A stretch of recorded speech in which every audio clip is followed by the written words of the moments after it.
Opa, Saulo, tudo bom? Tudo bom? Como é que você tá? Tudo certinho. Tá escutando bem aí, cara?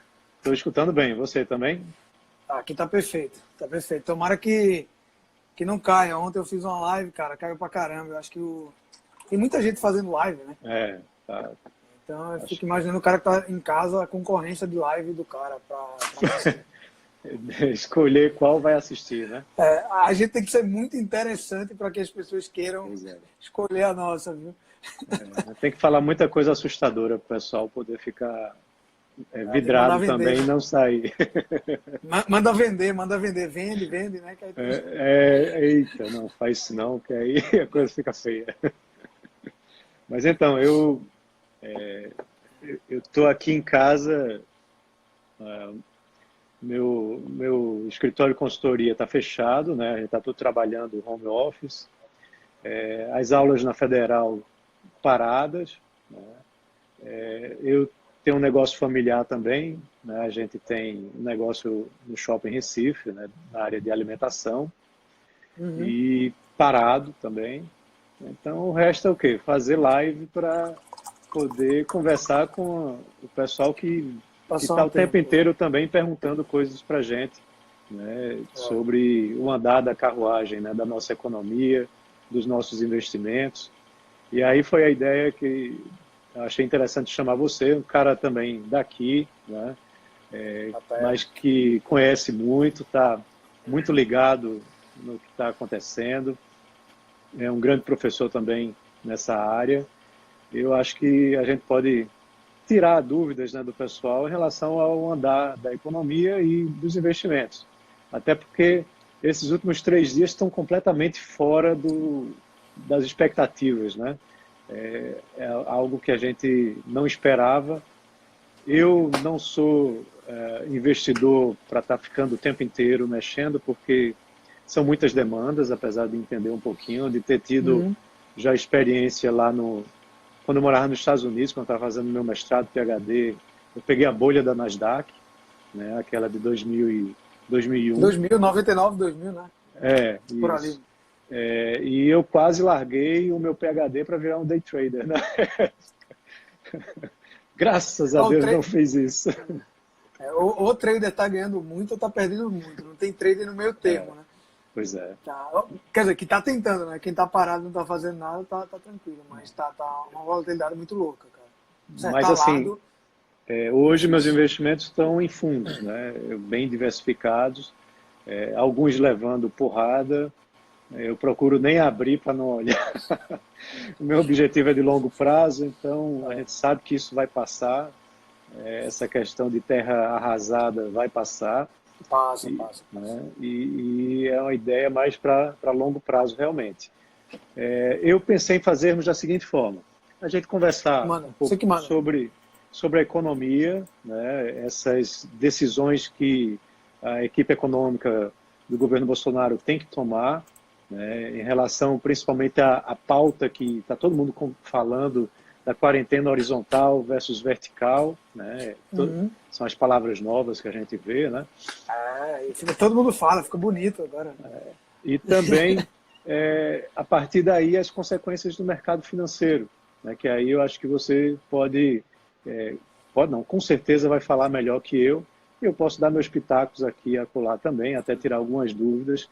Depois disso a gente pode abrir para o público, né, para os nossos seguidores tirarem algumas dúvidas. Gostou do formato? Você Perfeito. acha que tá bom Vamos assim? embora, vamos embora. Sobre a questão das políticas econômicas, eu vou deixar com você, que o economista aqui é você, né?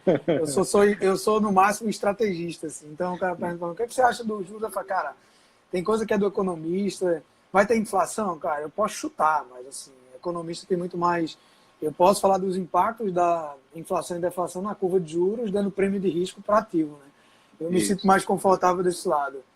Mas, enfim, eu vou deixar você abrindo aí, falando o que você achou dos pacotes, né? Eu tenho minha ideia, assim, uma visão de economia rasa, mas, pô, eu queria escutar o que você entendeu como economista sobre os pacotes e fazer o paralelo, né? Não só o pacote brasileiro, mas Isso. versus o mundo, porque, pelo que eu entendi, o mundo tem mais potência fiscal que o Brasil, e os pacotes que estão saindo versus o PIB, os Estados Unidos e a Europa é 10% do PIB, o Brasil ainda é 2%. E escutar de você se a gente, qual é a potência fiscal que eu tenho que ir sem arrombar o fiscal. Claro, a política liberal, os caras não estão tentando fazer isso. Mas eu quero aprender um pouco contigo, qual é a tua visão. Pois é, a gente tem, vamos falar um pouco do que está acontecendo lá fora, né? A gente vê realmente a política fiscal forte, né? Esse pacote que foi aprovado no Senado americano por unanimidade, né? Foi algo surpreendente, né? Traz aí um impacto, como você falou, o percentual do PIB elevado e dinheiro na mão, né? Algo assim cheque em casa, né? $1.200 para cada um, né? Impressionante. E se você tem filhos, $500 para cada mais filho. Então, realmente isso traz muita liquidez e para todos os habitantes, né? Eu, quando morei lá, eu tive isso no crash da Nasdaq, né? Eu chegou recebi o cheque também. helicopter money, né? Foi, também recebi. Então, eu pude utilizar e passei por uma situação numa magnitude muito menor que essa, né? Você vê hoje os dados referentes ao seguro-desemprego nos Estados Unidos aumentaram em 10 vezes. A média, aliás, o número de pedidos de seguro-desemprego da última medição que foi feita era de 300 e poucos mil pedidos e aumentou para 3,3 milhões. Né? E aí você vê como que isso, né, impactou a economia já nesse tão curto prazo. E o auge ainda está por acontecer. Né? Tanto é que aí você tem o Trump dizendo, olha, tudo bem, estamos aqui perdendo vidas, temos problemas sérios a resolver, mas esse lockdown, essa quarentena, tem que acabar em meados de abril, lá no Easter, né, na Páscoa, porque senão o prejuízo vai ser muito maior. Aí o que aconteceu? Né? O Bolsonaro incorporou o mesmo discurso, né? E hoje mesmo, novamente, ele estava falando, ele já alimentou o Jornal Nacional de hoje numa coletiva que ele estava dando ao chegar lá na residência oficial dele, né? E estava dizendo que, olha, a gente tem que fazer o que puder, mas temos que mudar a nossa quarentena, temos que cuidar dos nossos idosos, jogou para a população a responsabilidade, disse você que tem que cuidar do seu idoso e a economia precisa rodar porque senão o número de mortos por conta de outros problemas econômicos vai ser muito elevado. Né? Eu recebi até de um seguidor meu algum material ontem que eu estava publicando lá no meu Stories de estudos daqui da FGV com professores de fora. Esse estudo foi publicado já há um tempo, mostrando que cada 1% que aumenta a taxa de desemprego no Brasil, por ano, morrem mais de 30 mil pessoas. Caralho. Por conta do aumento da taxa de desemprego. E, em geral, são aqueles negros, pardos, aqueles que têm uma condição de vida bem inferior. Né? Então, brancos, que têm a classe média alta ou média alta, esses não morrem, mas os mais pobres, eles morrem. Isso é comprovado nesse estudo. É engraçado como crise mata o mais fragilizado, que é o pobre, inflação mata o mais fragilizado, que é o pobre, ou seja, o corona, se a gente ficar mais tempo, também vai matar. Então, é impressionante. E aí, enfim, é o país que a gente vive, tem muita gente fragilizada. Né? Eu legitimamente estou preocupado com como a gente vai lidar com isso. Eu espero muito que amanhã ou até domingo a gente tenha mais dados, ou a equipe médica. Eu não sou médico, não vou falar sobre lockdown, assim, eu não me sinto à vontade. Né? Eu posso ter uma vontade de dizer, cara, beleza, vamos fazer vertical, mas eu nunca vou ultrapassar uma opinião médica, porque minha opinião por si só é só uma cornetada. Né? Mas eu rezo para que os médicos e a medicina entendam que dá para fazer, de alguma forma coordenada, né? Porque eu estou vendo relatos no meu Instagram de pessoas que estão preocupadas com a semana que vem, como é que vai comprar comida e tal. Enfim, eu só tenho o limite da minha opinião é essa, assim.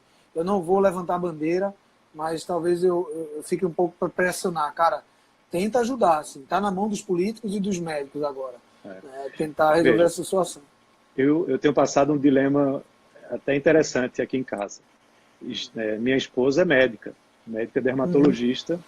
Ela trabalha, médico hoje se vira de todas as formas, né? Que nem a gente, né? Tem consultoria, faz, a Não, gente, né? eu Dá estou trabalhando, aula, eu tal. tô trabalhando muito mais. Hoje eu já tive 3 consultorias. Quando eu acabar aqui de 8 horas, eu tenho outra. Estou Pois é. cuidando dos clientes, assim. Eu estou trabalhando muito mais. Né? Isso é a sorte que a vida me deu.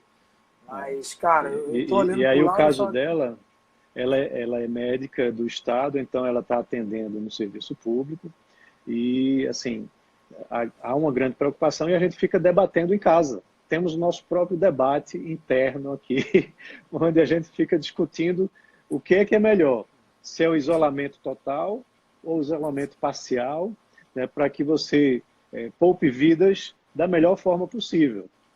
Difícil, Até o difícil. momento, a conclusão que a gente tem chegado é que o Brasil, de certa forma, agiu antes que os países europeus, né?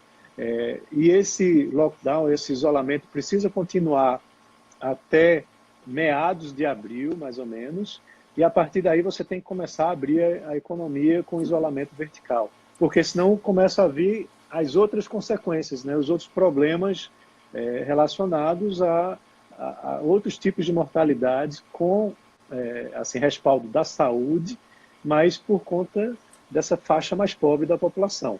Né? Mas esse momento agora é crucial da gente realmente segurar o contágio no ritmo mais baixo. Mas mais para frente talvez isso tenha que ser alterado. Então, assim, a gente fica debatendo o dia inteiro e tentando trocar informações, ela me dá informações médicas, eu dou informações econômicas para ela. Já tivemos algumas brigas, eu vou confessar, mas, assim, de forma positiva, pensando no melhor, né, para todos nós. Saulo está por aí ainda? Eu acho que Saulo caiu a conexão. Opa, Opa, voltei aqui. Eu acho que eu caí. voltou, Voltei, voltou. voltei, voltei, voltei, voltei. Deu Tô uma vivo. congelada, mas voltou. Mas você escutou o que eu estava falando, né? Escutei, é um debate assim, é que nem eu falava, eu trabalhei muito com vendas, né? Dependendo do argumento, faz muito sentido. Então, se você quiser defender o lockdown, tudo que você falar para mim faz muito sentido. É, Se eu quiser defender o vertical, tudo que eu falar faz sentido. Então, o pepino é o bom senso.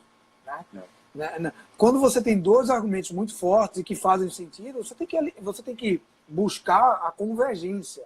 Né? O Isso, problema é que se eu concordo. tiver um argumento que faz sentido para o lado do vertical, e a gente vive num país que parece um estádio de futebol, é totalmente polarizado, então se eu falo, putz, abre a economia, aí o cara me chama de genocida. Se eu falo, se alguém fala, não abre ninguém, eu vou dizer, mas você vai matar gente com fome.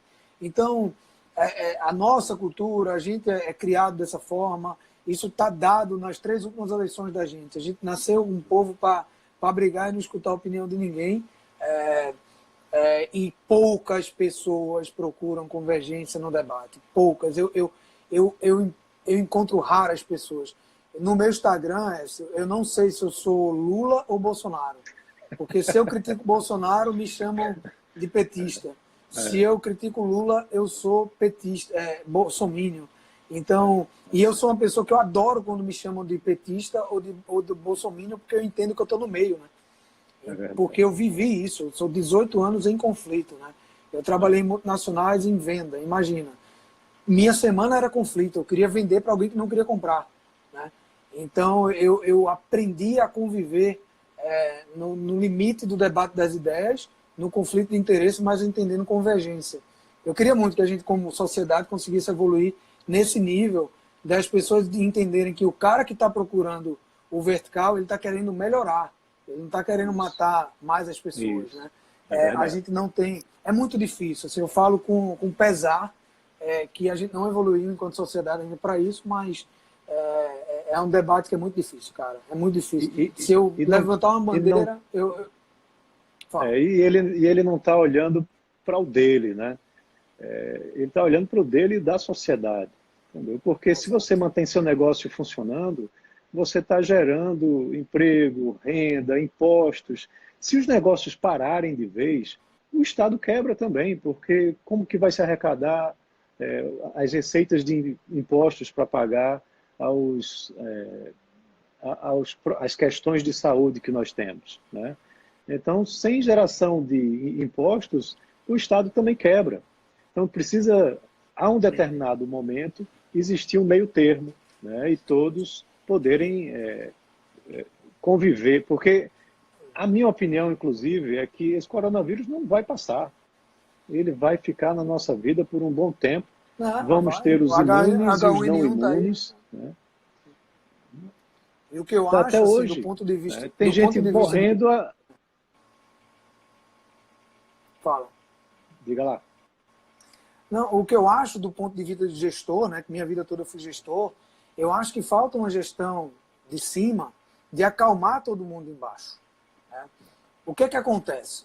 Se você entende que o fluxo de caixa médio das empresas é de 20 dias, você tem que ter tipo, é que nem projeto, cara. Você tem que dizer, ó, equipe médica e equipe da economia. Até sexta-feira eu vou comunicar para a população que eu vou dar uma solução. Segura todo mundo na expectativa. O problema é que você não tem comando. Assim, se eu fosse presidente, eu ia falar, galera, é o seguinte, parem de espernear e até sexta que vem eu vou dar uma solução. Se a gente vai continuar com o lock-up ou não vai. Até sexta não adianta gritar. Não adianta, porque a gente precisa fazer as contas de quantas empresas duram de caixa. Eu vou fazer um pacote de contingência de uma semana e não um plano extensivo gigante. O problema é que falta comando no alinhamento das expectativas da população. Então a população fica querendo tomar conta da situação. Né? Então isso é um erro de comando. Né? Foi bom você ter puxado isso, porque Paulo Guedes está calado há uma semana. Isso está me dando muita agonia, certo? Uma semana, aí vem ontem Abílio Diniz, é o porta-voz de Paulo Guedes, pô. Não pode, tá errado. Tá errado. Para dizer, vai ser um pacote de 600 bilhões. Pô, que é isso, né? Agora, Bolsonaro está, nessa entrevista que ele estava dando, soltando algumas coisinhas já. Pô, isso tem que sair logo. Essa informação tem que ser dada logo. Amanhã, não pode passar de amanhã. A gente vai passar um fim de semana de incertezas novamente.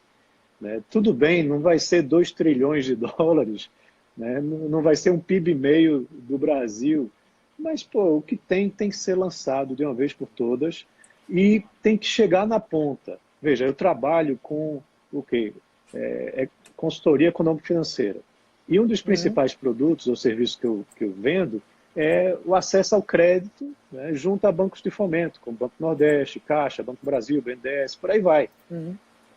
As equipes desses bancos estão reduzidas pela metade ou menos. Então, para você chegar lá naquele crédito, não está conseguindo. Foi anunciado 5 bilhões de reais, né, no domingo passado, e ao longo dessa semana muita gente me procurou, só que a gente não consegue fazer isso chegar na ponta. Né? Porque simplesmente não há normativo ainda, e o que existe é de uma burocracia enorme, com regras pré-crise. Né? Ou seja, as regras elas têm que ser todas afrouxadas para que você possa levar o crédito nas empresas e as empresas não venham a falir. Né? Porque se elas fizerem o lógico da coisa, elas vão demitir ou vão continuar demitindo. Porque demitir já estão. Já estão. Eu estava falando com um contador amigo meu, que até me perguntou algo sobre investimento, eu vou passar depois para você a bola, e ele está dizendo, eu estou trabalhando sozinho no meu escritório, porque eu mandei todo mundo para casa, e nessa semana meu escritório é pequeno, eu já fiz aqui 70 rescisões. Né? Então, então assim, chegando aqui no Brasil, falando lá, a gente falou dos Estados Unidos, o G20 disse que tem 5 trilhões de dólares que podem injetar na economia, isso precisa também acontecer, mas aqui no Brasil a gente não tem ainda nada de assim, relevante sendo apresentado pelo Ministério da Economia, pelo governo como um todo.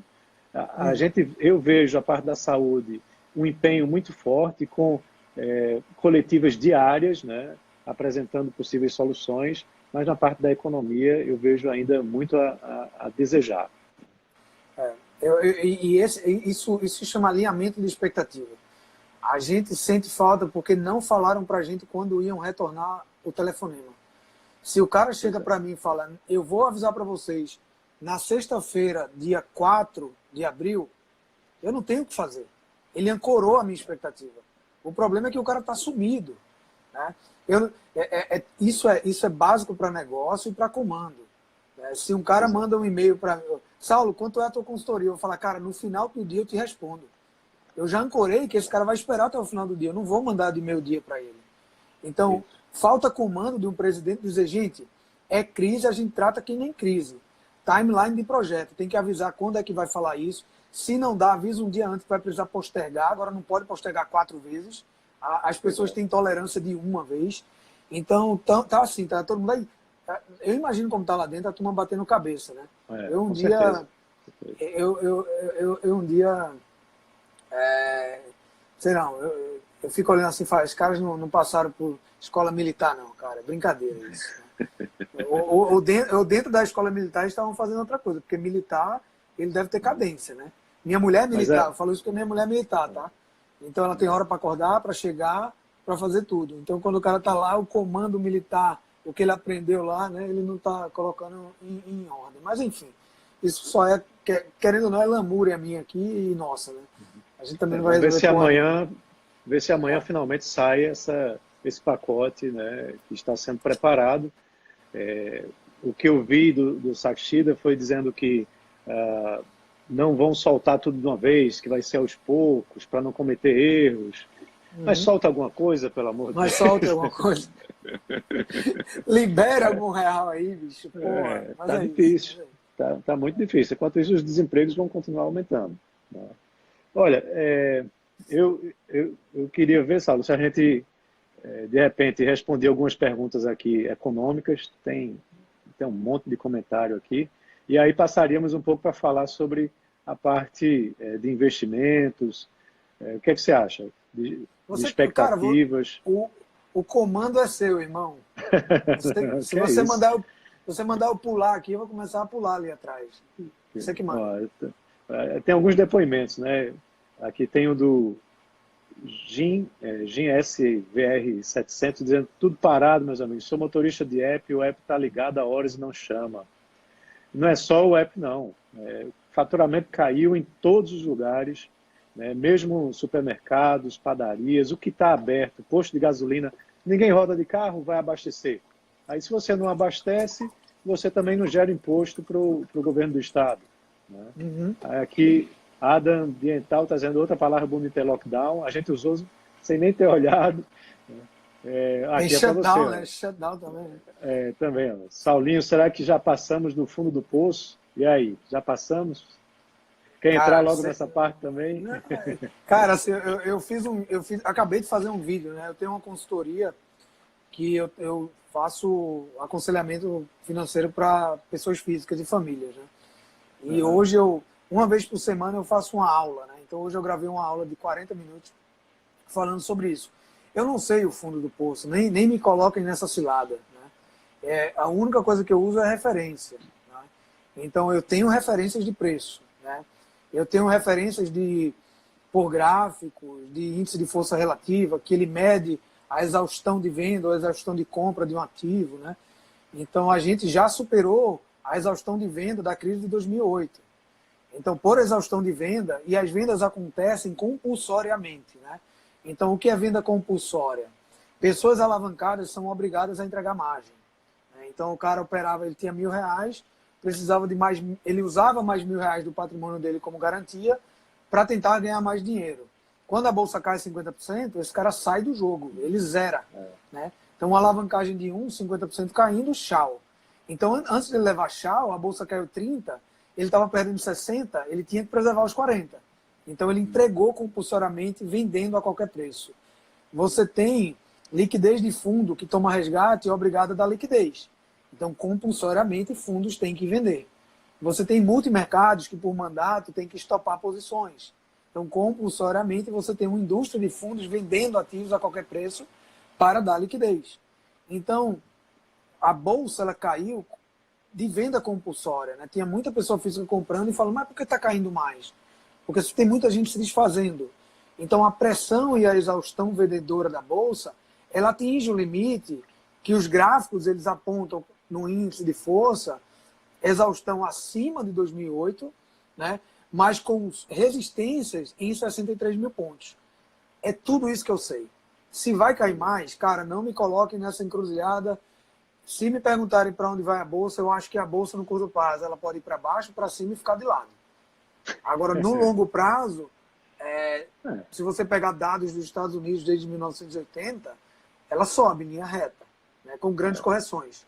Né? Você tem a crise de 2029, que é uma crise de bolha de ativo com corrida aos bancos. Você tem... E, engraçado que se você vê essa crise, ela tem uma diferença, ela é singular. Né? Crise de 29, bolha de ativos, a bolsa incipiente, todo mundo aprendendo, todo mundo correu para o banco para pegar dinheiro para botar debaixo do colchão, quebrou a bolsa. A bolsa de 99 que você participou, ela é uma bolsa da bolha em um setor, né, de tech, né? Então a de 2008 todo migrou para tech naquela época. Então todas as crises elas tiveram natureza de desarranjo do sistema financeiro.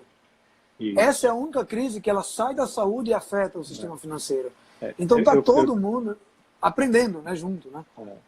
Eu tenho dito muito isso também, Saulo, é importante, porque até então todos os problemas, o mais recente, 2008, são problemas intrínsecos à economia.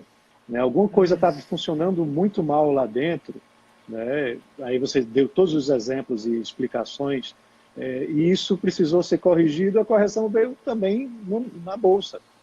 Agora a gente vive algo extrínseco, né? Ou seja, é um problema de saúde que está inviabilizando que a economia funcione. Então, você dizer, não, olha, eu vou fazer isso, aquilo, vou jogar mais crédito, vou fazer um pacote de 2 trilhões de dólares, mas o que adianta o americano lá estar com 2 mil, 3 mil dólares com um cheque na mão, se ele não pode nem ir no caixa sacar? Ele não pode sair de casa ou o banco está fechado por um lockdown. Né? Então é isso. Então é da natureza das crises. Primeiro você entender a origem e todo mundo que está querendo responder agora, me desculpa, não vai conseguir, tá? A gente só é inteligente depois que passa. Não tem ninguém inteligente durante. Então, por exemplo, você falar um pouco das crises, você tem a crise asiática ali, né? Pô, ela caiu muito no primeiro, no segundo, terceiro mês. Depois de 12 meses, eu acho que foi a crise que mais agravou, né? Quando você fala um hiato de período, ela foi a que mais doeu. Mas se você pegar, por exemplo, a crise da Rússia, em 98 ali, ela se recuperou no primeiro mês. Né? Caiu no primeiro, no outro mês já estava. Crise do câmbio lá em 99, né, do Brasil, o real saindo de 1 para 2. Pô, caiu tipo 10% no primeiro dia e no outro mês já estava crescendo 90% a bolsa. Né? Se você pega o subprime, que é o que todo mundo tenta comparar, que é o viés de recência, né? É o viés de disponibilidade, né, que eu tenho mais próximo de mim, ela caiu até o primeiro mês, muito brutalmente, mas no sexto mês ela já recuperou. Né? Joesley caiu 8%, no outro mês já empatava. Essa agora está caindo 30%. Quem tentar adivinhar vai errar. Né? A gente não sabe. O que a gente sabe, e aí eu falo da natureza da economia entrando para o mercado, é que você tem nos Estados Unidos uma recessão por exaustão e no Brasil você não tem exaustão da economia. A diferença é básica aqui, que é o seguinte. No Brasil, você não tem exaustão de mão de obra. Você tem 12 milhões de desempregados. Você não tem exaustão de crédito, o crédito está represado. Você não tem investment grade, você tem hiato do produto, você tem fatores endógenos de reformas, ou seja, a gente tem reforma tributária, administrativa, privatizações, concessões, pacto federativo, abertura de mercado. O Brasil, dos 190 países de abertura de mercado, é o 150 atrás da Micronésia. Eu só soube que a Micronésia existia depois que eu estudei isso. Né? Então, quando você olha os elementos que destravam valor para um ambiente de negócio, e isso traz para um ambiente de negócio saudável, as empresas se beneficiam, e a Bolsa é um núcleo, é um bolsão de empresas que entregam lucro e que hoje tem alavancagem operacional e muita alavancagem financeira. Então, se você tem a eliminação da dívida por aumento de receita, o custo fixo parado, isso desce no lucro, a gente tem tanto fator endógeno para destravar a Bolsa que só depende da gente. Então, o que aconteceu, isso é muito bom as pessoas saberem, as bolsas caíram no mundo, a Bolsa brasileira em dólar foi a que mais caiu, 60%. E a Bolsa brasileira caiu sem ter um caso de morte. Isso é o mercado dizendo assim, essa economia é fragilizada. A gente estava dando um voto de confiança até janeiro por todos esses fatores que eu falei. São gatilhos que destravam valor. Né? Ela está subindo rápido porque... Oi. Esse ano, 2020, era o ano do descolamento, né? De você crescer o dobro. No final de 2019, início de 2020, estava, se você fosse olhar os números de PIB para esses trimestres, você já tinha um crescimento muito mais forte do que no período de 2019. Vale a pena lembrar que a reforma da Previdência, a reforma mãe, foi aprovada em novembro. A gente perdeu o ano de 2019. 2020, pouco antes do coronavírus estourar, em janeiro, se você for olhar o dado da indústria, cresceu muito. E quando você vai olhar para os setores, o setor de máquinas e equipamentos cresceu mais de 10%. Ou seja, a indústria estava investindo pesado porque sabia que 2020 ia ser um ano forte. E aí, se fosse embalado ainda com essas reformas importantes, né, tributária, administrativa, as PECs e assim por diante, realmente iríamos destravar muito a economia, ela passaria a crescer num ritmo mais forte. Agora, a situação é completamente diferente, né? Mas não é aquele fim de mundo, isso pode retornar. Esse mesmo Congresso aí e Executivo podem se alinhar para dizer, olha, vamos agora, de forma rápida, aprovar medidas que façam o Brasil voltar a crescer. Não agora, né? Agora a gente tem que cuidar, né, de salvar todo mundo, né? Salvar as pessoas e salvar as empresas. Mas logo em seguida, essas reformas têm que ser aprovadas com muita rapidez. Né? Mas eu acho que o Congresso levou uma pressão. Né? Ele entendeu que o Brasil é frágil. Né? Eu acho que agora foi um balde de água fria para eles fazerem o que tem que ser feito. Os caras têm que trabalhar. Né? Tem uma demonstração dos mercados, da fragilidade da gente enquanto população, né? Da fragilidade do sistema político, que está afetando muito não só o psicológico das pessoas, mas da economia. Então fica a gente aqui querendo que o assunto seja resolvido e Bolsonaro fazendo um discurso de provocação em rede social, aí os governadores respondem, aí o Maia vai por cima tirar vantagem política, ou seja, todos os brasileiros estão assistindo a um circo político que ele vai ter preço lá na frente. E o país pegando fogo. E o país pegando fogo. E vocês que se lasquem, né? Foi um negócio interessante, cara. Eu postei hoje. Um cara chegou para mim e fez, Saulo, posta no teu Instagram, porque se eu postar no meu, vão me chamar de genocida. Né? Porque é muito delicado você postar nas redes sociais que você está preocupado com as pessoas que estão perdendo emprego. Porque tem um momento sensível das mortes. Né? E as pessoas estão querendo comparar morte com desemprego, que eu acho que não são coisas que têm que ser comparadas. Né? Cada coisa tem que ser cuidada na sua essência. Eu postei, cara, no meu stories, uma menina que estava pedindo, ela não mandou para mim, ela mandou para esse meu seguidor que mandou para mim, que estava preocupada que próxima semana ia faltar comida na casa dela. Cara, engajou tanto no stories que alguém chegou, me pediu o telefone da menina, eu pedi pro cara que me mandou, já entrou em contato com a menina e vai ajudar ela. Isso é um exemplo, cara, de que a gente está tomando conta do que o poder público deveria estar tomando conta. Né? Então, Saulo, eu fiquei mesma medida, assim. Não, é fundamental. Esse trabalho que a gente precisa fazer, a gente está conversando aqui, a gente não está ganhando nada com isso. Né? Inclusive, minha mulher já está outra live de novo, né? Aí meus meninos passam aqui, escondidinhos, fazendo cara, mas, cara, eu fiz um post específico lá também no meu Instagram, e estou disponível até hoje. Ainda tem gente me procurando, me disponibilizando para tentar ajudar em possíveis soluções de como você manter a sua empresa viva durante esse período. Certo? Então, diz, ó, manda um direct para mim, a gente vai conversar, não vou divulgar nada para ninguém, não vou cobrar nada de ninguém, né? Porque a minha consultoria é nessa área, mas chega um momento que a gente precisa ajudar também, né? Isso a gente faz diariamente. Isso a gente faz diariamente. Muita gente procurando, muita gente preocupada, e às vezes são soluções básicas, né? Até vi um comentário aqui de uma pessoa dizendo que, como era? Deixa eu ver se eu acho aqui rapidinho. Porque já tem tanto comentário que, infelizmente, eu acho que a gente não vai conseguir responder para todos. Mas um era dizendo que a gente não tem educação ou preparação... Aqui, ó. Não. Que a gente não tem preparação das empresas para trabalhar num país como esse. E, assim, tem isso realmente. Né? Muitos empreendem sem ter noção nenhuma de finanças, né? Mas a gente está num país que as regras mudam constantemente, né? E é muito diferente de outros países. Basta você ver o ranking lá do Doing Business, né? Onde a gente está lá atrás, na dificuldade de você fazer negócios por conta principalmente da burocracia, mas também de outros fatores, as regras tributárias, você acha que está fazendo certo, aí vem um fiscal, te multa 5 anos para trás porque tinha um detalhezinho que você não sabia e teu contador mal preparado também não te instruiu. É difícil. Então, eu atendi muita gente e dando assim soluções práticas, básicas, que eles até já sabiam, mas se sentiram confortáveis em saber que eu estava recomendando a mesma coisa que eles já estavam pensando.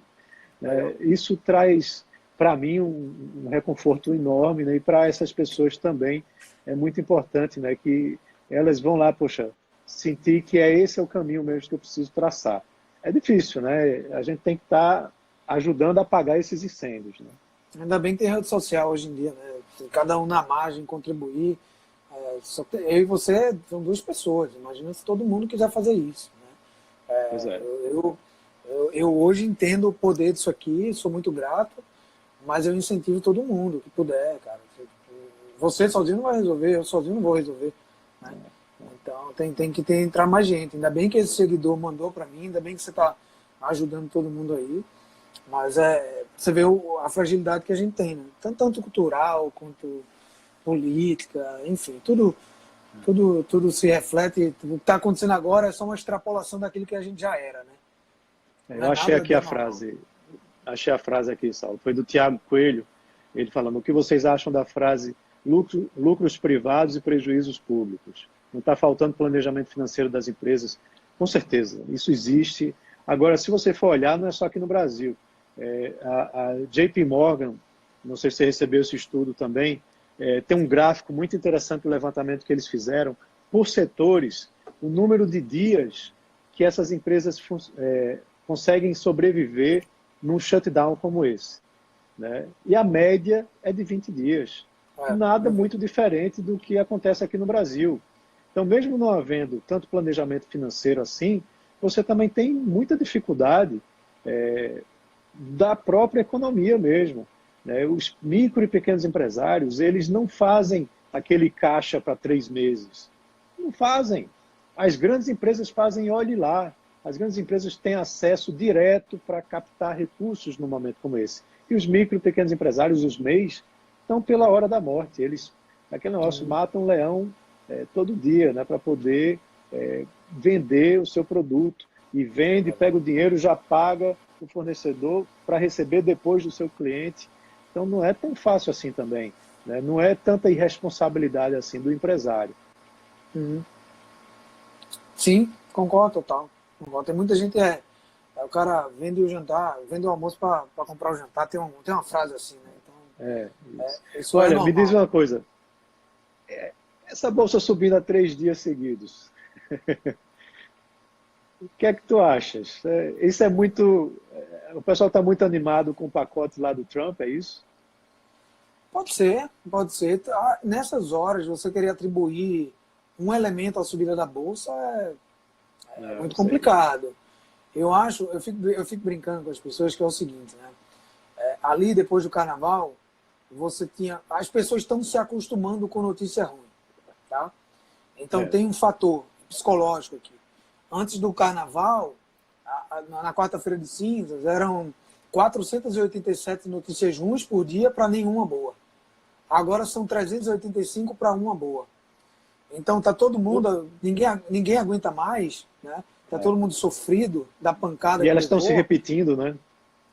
E aí só as 300 você cria composições, né? Começou com corona, aí você adiciona a guerra do petróleo, agora você adiciona a guerra política, mas tá todo mundo querendo sair, né? Porque é do padrão humano regressão à média, né? A gente sempre extrapola para baixo e para cima, mas o meio é sempre o que todo mundo procura. Os mercados também procuram o meio e regressão à média é uma regra estatística, né? Tanto no nosso comportamento, então quando a gente faz uma burrada, a gente tenta reverter como pessoa, né? Quando a gente está muito triste, a gente tenta ficar feliz de volta. Tá? O mercado é a mesma coisa. O mercado é um grande ser humano. Se você for ver o que é o mercado é eu e você comprando e vendendo. O mercado ele só retrata o comportamento do ser humano ao preço, né? E aos valores dos ativos. Então eu acho que você chegou no nível de depressão das pessoas e do mercado e atrelado a isso tem conta. Os múltiplos das empresas negociados nos 63 mil pontos, você estava negociando o impeachment da Dilma. Então você volta 4 anos no preço dos ativos. Então tem uma hora que tem preço. Então, por exemplo, você pega Banco do Brasil negociando a 0,7 valor patrimonial, Eletrobras negociando a 0,3 valor patrimonial, um negócio que é com... Sim. Então, o mercado faz preço, né? Você tem venda compulsória, mais de 1 milhão de CPFs novos na Bolsa, então nunca enfrentaram a primeira queda, muita gente vendendo no medo. E que queda, né? E que queda, ela já é a queda mais brutal das bolsas, ela já é, né? 6 circuit breaks em uma semana. Então, assim, muitas pessoas vendendo, só que o big money está comprando, né? Se você vai ver lá, a Dynamo acabou de soltar um anunciado, ela está comprando todos os dias. Howard Marks, na crise de 2008, ele não tinha liquidez para comprar todo dia, ele comprou os 14 bilhões de dólares 14 dias seguidos. Né? Então, o mercado faz conta. Né? O PL da Bolsa estava em 14 e foi para 8. 8 é o PL da Bolsa no pré-impeachment, cara. Pois é. Então, assim, quando os ativos estão baratos, Petrobras negociando a 0,5 valor patrimonial, ou seja, se vender, entrega mais dinheiro. Então, não tem você não fazer conta. Então, a bolsa está voltando porque está barata e você tirou a pressão vendedora do meio, que é a alavancagem compulsória, né? Então, ela está Agora, vendendo lembrando, dias por quê? Nesse período, na última que teve em 2009, a gente teve também um determinado momento em que você teve uma subida muito forte e depois caiu novamente, né? Aonde? Desculpa aí, travou aí. Em 2009, na última crise Sim. que nós tivemos, a gente passou um momento como esse, de poucos dias com uma subida muito forte, depois caiu novamente e aí mais lá na frente subiu, né? De 2010 a 12 retomou. Foi ali a marolinha do Lula, né? Mas ali, endogenamente, a gente estava preparado, né? O tripé macroeconômico estava ótimo, o fiscal estava excelente, só aumentando reserva, 400 bilhões de dólares. A gente formou uma reserva em dólar, pagou a dívida externa, fez reserva, era superávit fiscal, 5% de emprego. Então, a fortaleza da economia estava em pé. O problema é que a gente perdeu a fortaleza da economia de 2010 para 2016. Então, a gente sente, né? Então, assim, essas 3 subidas, eu acho que tem uma composição de tudo. De preço, que o mercado faz conta, de sobrevenda de compulsório, ou seja, não tem mais pressão vendedora, a gente está acostumado com notícia ruim, então qualquer notícia boa ajuda, né? E do entendimento que a economia não vai acabar, cara. Assim, se o mercado financeiro acabar e se a economia acabar, aí é que eu vou comprar a bolsa mesmo. Porque se perder tudo, a gente volta para o escambo e não adianta ter dinheiro. Então, assim, porra, o psicológico tira muito o racional das pessoas, né? A Magazine Luiza não vai quebrar, não vai deixar de existir, né? Se a Magazine Luiza, o Itaú e o Bradesco deixar de existir, então não adianta eu trabalhar. Então não tem nem para que ter Instagram, né? Então, assim, quando você coloca na bolsa comprando barato, você vai seguir a história dos mercados, né? Desde 1980, da formação da bolsa em Nova York, que foram os pernambucanos que fundaram a bolsa. Recifense é tão foda, né? Que Recifense tem mania. Vamos lá. Recifense não é foda.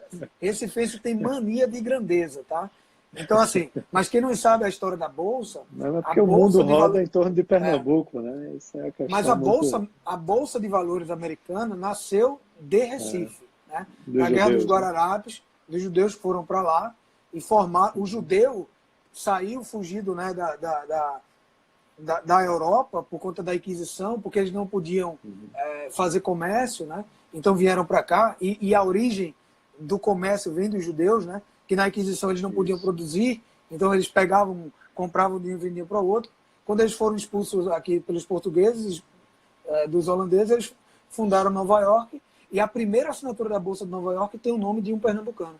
Então é engraçado, né? Como a história se confunde. Não teria Bolsa de Valores, ou a Bolsa de Valores de Nova York deveria ser em Recife. Se pagassem royalties para Pernambuco, estaria muito bom, né? A gente estava bem, né? Mas isso é história, é muito legal ver essa história da Bolsa. Ano passado, eu fui convidado para dar uma palestra num evento de cerveja artesanal, né? E aí fui pesquisar fatos sobre cervejas artesanais e tal. E aí, o que é que aconteceu? Que eu descobri primeira cervejaria das Américas em Recife. Vamos lá, Recifense é ridículo, tá, gente? Pelo amor de Deus. A gente mas é brinca. Fato, essa informação é fato. Mas é uma alta ironia, né? Porque eu estava em São Paulo, cara. Eu trabalhava em São Paulo, né? Aí eu chegava lá e, tipo, os pernambucanos... Não, porque é a maior shopping. Aí eu falava, meu irmão, não passa vergonha, cara. Fica calado. A turma já zoa a gente pra caralho. Mas é isso. Mas fala, manda aí. Estamos aqui conversando já há quase uma hora. Estamos até com bastante gente acompanhando. Pensei que a essa altura já teriam desistido de nós. Não sei o que a galera está fazendo aí. Eu acho que não tem muitas outras lives interessantes por aí. Não tem mais mentira de pernambucano por aí, né? Então a galera parou.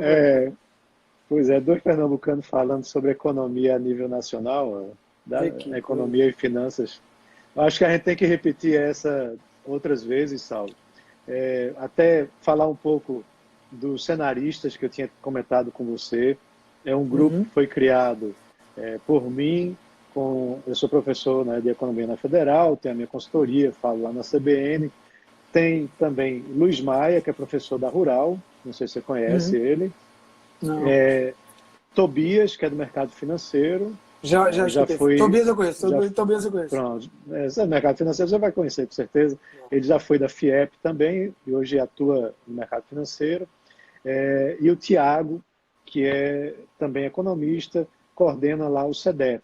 Certo? Não sei se você conhece também o Tiago. Conheço. Então, são 4 economistas. Eu e Luiz Maia somos os mais velhos da história. Eu achava até que eu era o mais velho, o Luiz Maia consegue ser mais velho que eu. E os mais novos são o Tiago e o Tobias. Então, a gente está criando esse grupo. A gente vai promover, passar dessa confusão toda, alguns eventos presenciais. Né? E acho que a gente vai te puxar aí, Saulo, para estar participando com a gente também. Acho que o debate é muito rico, é muito importante para trazer assuntos importantes de economia, finanças, investimentos aqui para a região vai tudo isso. Para aqui, para a nossa região, tá? Não ficar só pensando lá em Faria Lima. A gente tem que criar a nossa Faria Lima aqui de Recife também. Cara, eu sou um entusiasta, tá? Eu voltei de São Paulo por conta disso. Tipo, claro, por conta da minha família e tal, mas tenho muitos amigos lá que poderia abrir uma consultoria lá. Mas eu falei, cara, eu vou para Recife, não tem consultoria de investimento, assim. É raro você ver uma consultoria de investimento, os aconselhamentos financeiros ou é via banco, ou é via assessor de investimento, ou você só tem consultoria PJ, né? Então, eu vi um mar de oportunidade de abrir uma consultoria para pessoa física aqui. Tenho 2 meses de empresa, estou super satisfeito. Cliente, estou aprendendo muito, mas assim, eu sou um entusiasta, pode contar comigo. Eu quero que Recife vire uma Rosa e Silva, não é a Faria Lima, né?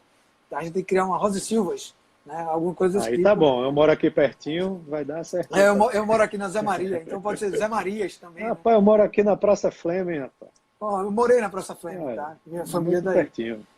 Então, eu acho que é isso, cara. Contem comigo, eu sou um guerreiro para fomentar o mercado da região. Eu gosto, a gente acaba falando nacionalmente aqui, tem pessoas de outros estados, mas o meu DNA é regional, o meu DNA é local. Nacionalmente tem muita gente para ajudar. Então, eu quero ajudar muito o Recife, quero ajudar Pernambuco, e eu quero que outras pessoas ajudem Rio Grande do Norte, Salvador. Tem que ter identidades regionais, cara. Tem muita falta de identidade regional. Né? E o importante também, Saulo, é que você levando isso a nível nacional, mostra que, olha, muito do que a gente pensa e fala e defende aqui, de certa forma, tem alinhamento com o que acontece lá no Sudeste também. Sim, né? sim. Não é porque o Nordeste assim, tem regras ou tem níveis de renda per capita e outros indicadores sociais diferentes que o desejo de ter um país crescendo, forte, é o mesmo. Né? Sim, então, sim. Aí esse posicionamento é que eu acho muito, muito importante. Tá? O discurso ele não é contra a nacionalidade, né? Mas eu acho que ele por exemplo, se você for para São Paulo, tem muito mais gente tomando conta no serviço, na parte de serviço, não na rede social da abrangência das famílias e do financeiro das pessoas do que Recife. Né?